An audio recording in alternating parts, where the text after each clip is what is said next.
The penultimate episode of Love Island UK, and Joey Essex is finally gone, but instead of rejoicing, I find myself wondering if these islanders as a collective have even got one brain cell to rub together.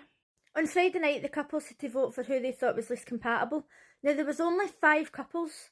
Nobody was going to vote for Nicole and Kieran, apart from Joey actually considered it because he's a game playing fuck, and they couldn't vote for themselves, so that only left 3 couples to vote for. So when Maya came in and she was telling everybody who voted for them, and they're standing going, told you so, oh I knew it. You fucking knew it because there was only 3 choices. The chances of it being you was fucking astronomical. It's the complete opposite on Big Brother, when there's like maybe 14 housemates and they've to go and vote individually, and then they tell them who's up and they go, oh I knew it. And it's like, you didn't fucking know it, you just thought it was going to be you because you're paranoid out your tits. But in this case there was a 1 in 3 chance. So the fact that they're like, oh I knew it, I told you, like, shut the fuck up, of course it was probably going to be you.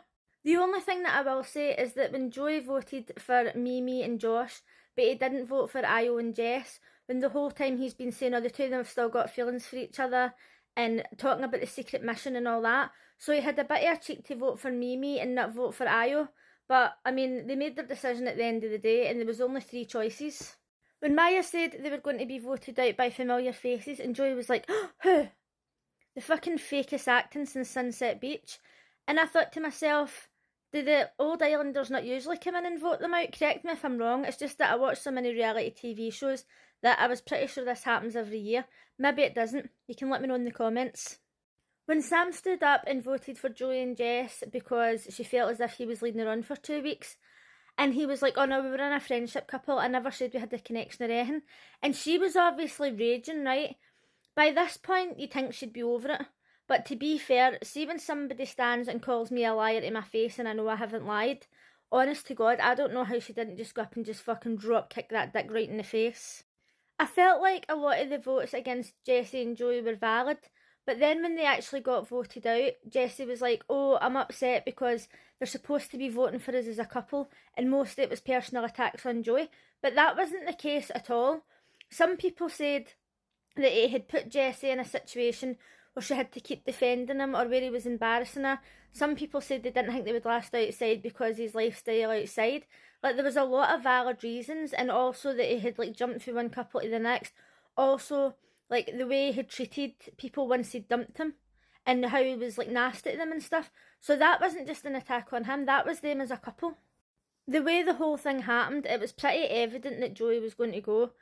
He was lucky to even make it to the point that he did. Sean. From the start of the show, Sean was one of my favourites. I thought he was really cheesy and cringy, and I thought he was such a nice guy. Then when he went into Casa, I thought, right, he's a bit of a sleazebag. But then after Casa, he just kissed Joey's ass continuously, and it was hard to watch. He started being wide to people, like the way Joey is, and he just had a total attitude.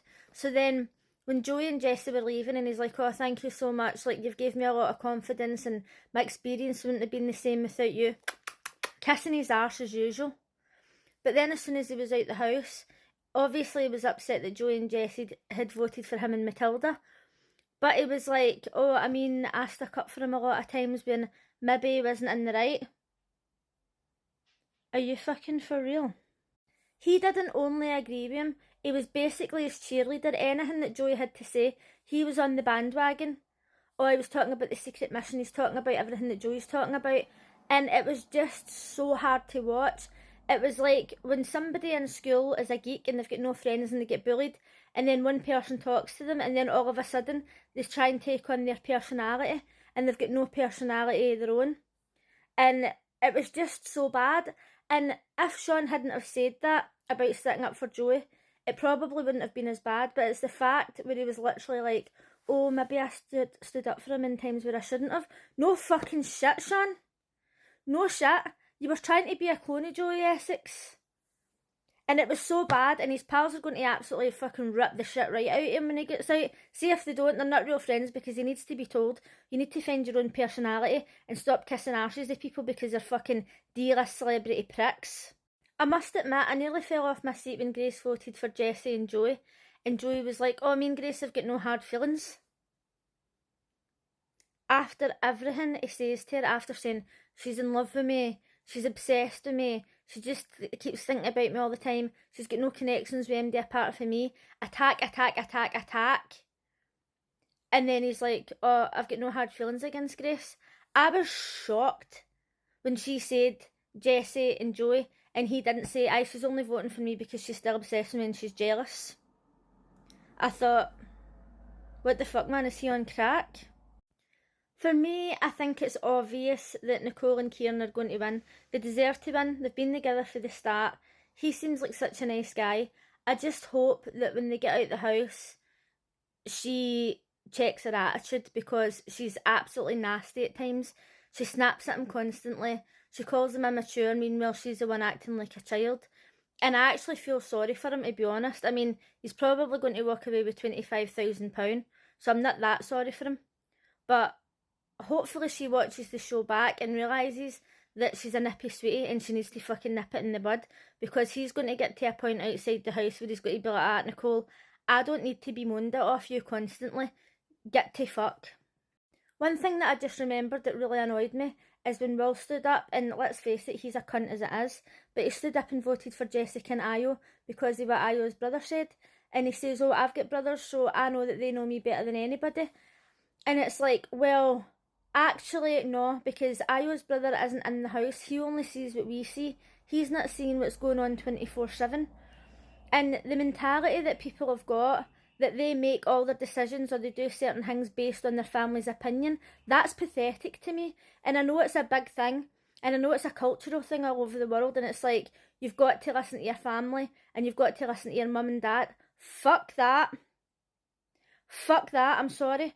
But if you don't live with your mum and dad, and they're not saying, oh, you can't see them, they're not coming into the house because I don't like them, and you don't have that effect in your life, fuck them.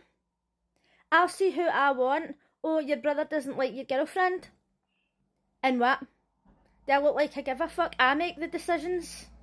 Obviously, I live in Western society, and I have got the free choice to do whatever I want. There's people out there who have to do what their family tells them, or they could literally be killed.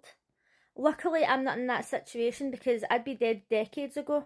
But when you're in a situation where you do have freedom of choice and you can see who you want, and then your brother comes to you and says, oh, I don't like her, which isn't even what he said anyway, but if he did say it, then it'd be like that, oh, thanks for letting me know, but actually I'm just going to carry on doing what I want because it's my fucking life. Thank you and goodbye. Sorry I got sidetracked there, because I can't stand it when people allow other people to dictate what they do in their life. But let me know who you think is going to win. Hello, it's obviously going to be Nicole and Kieran. If it's not Nicole and Kieran, I'll be shocked. I will fall off my seat when I'm watching it tonight.